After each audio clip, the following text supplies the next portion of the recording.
Kapag nadapa, bangon agad. Malayo-layo na rin ang narating mo sa buhay.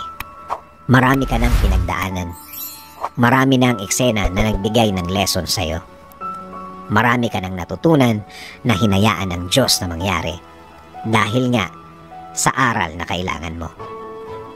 Marami ka na ring eksena na pamilyar ang title ng topic natin ngayon. Kapag nadapa, bangon agad. Lagi namang sa huli ang desisyon na pagbangon ay nasa iyo. Niwala sa Diyos yan.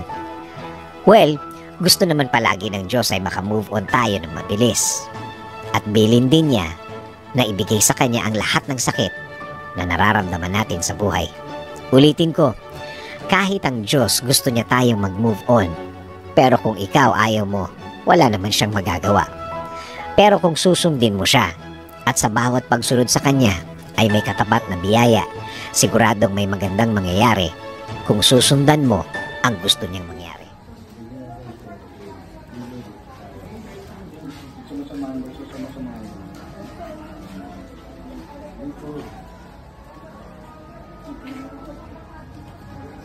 Dito ba na? Ito ready. Dikit mo na.